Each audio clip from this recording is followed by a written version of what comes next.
Good morning friend, welcome to my channel a family ব্লগকে সবাইকে স্বাগতম। তোমরা কেমন আছো? আমরা সবাই ভালো আছি, আশা করি তোমরাও ভালো আছো। দেখো, আজকে তোমাদের আমি দেখাচ্ছি এগ পোচ কারি। এগটা আমি সেদ্ধও করবো না, অমলেটও করবো না, আমি পোচের কারি দেখাবো আজকে। দেখো, আমি প্রথমে কড়াইতে সর্ষের তেল দিয়ে দিলাম। তেলটা গরম হওয়ার পর আমি পেঁয়াজ কুচি দিয়ে দিচ্ছি। তোমরা এগ পোচকারি শর্ট ভিডিও দিয়েছিলাম, সেটা তোমরা অনেকে দেখেছো। আজকে ফুল ভিডিওটা তোমরা দেখে নাও। আর আমাদের চ্যানেলটা তোমরা প্লিজ ফেসবুকে ফলো করো, ওখানে রেসিপিগুলো পেয়ে যাবে। আমাদের ফেসবুকটা ফলো করতে থাকো। দেখো, এরপর আমি টমেটো কুচি দিয়ে দিলাম। টমেটোটা একটু ভাজা ভাজা হওয়ার পর আমি এবার একটু নুন দিয়ে দিচ্ছি, একটু ভালো করে মজে যাবে। টমেটো পেঁয়াজটা নরম হওয়ার পর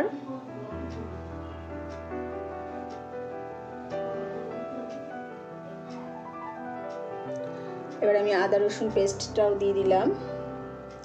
আজকে আমি শিলনোড়ায় বেটেছি জিরে আর ধনেটা, আজকে গুঁড়োটা ব্যবহার করিনি।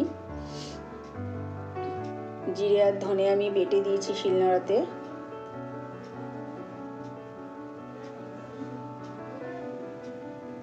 দেখো, আমি জিরে আর ধনে বাটাটাও দিয়ে দিচ্ছি, দিয়ে এবার ভালো করে কষাবো।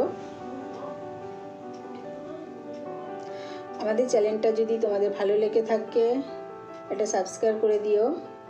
সাবস্ক্রাইব করলে তোমরা সব আমাদের রেসিপিগুলো দেখতে পারবে, এবং আমার ফেসবুক পেজটাও তোমরা ফলো করতে পারো। দেখো, এরপর আমি হলুদ গুঁড়ো,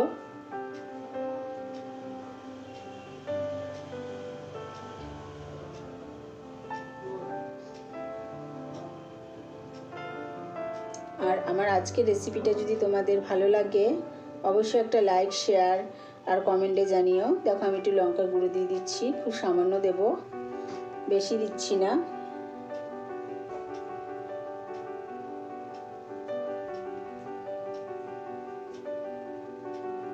দেখো, ভালো করে কষিয়ে নেব। কষিয়ে নেওয়ার পর আমি এখানে একটা ভাজা মশলা তৈরি করেছি।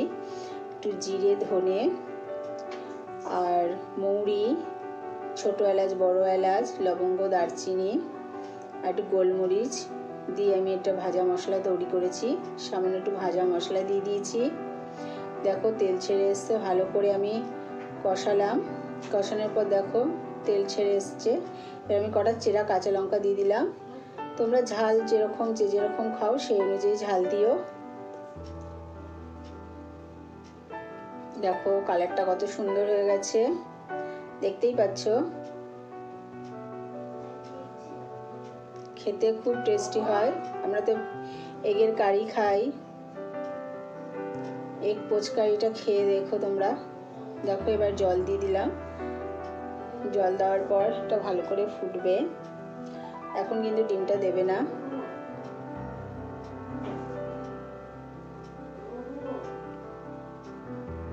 দেখো, আমি তখন নুন দিইনি, এখন একটু স্বাদ মতো নুন দিয়ে দিচ্ছি।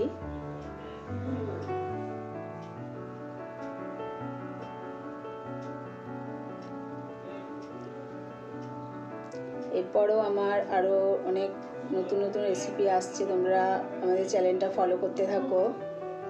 দেখো, আমার জল দেওয়ার পর বেশ সুন্দর ফুটে উঠেছে। এবার দেখো, আমি একটা একটা করে ডিম ফাটিয়ে আমি এই গ্রেভির মধ্যে দিয়ে দিচ্ছি। কত সুন্দর অপূর্ব খেতে, তোমাদের কি বলবো।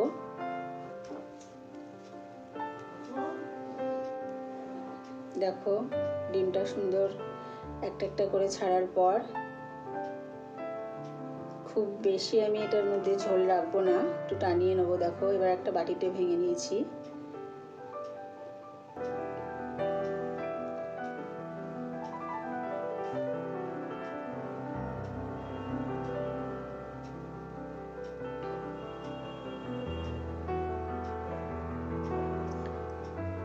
এখন কিন্তু গ্যাসের ফ্লেমটা মিডিয়াম টু লোতে দিতে হবে।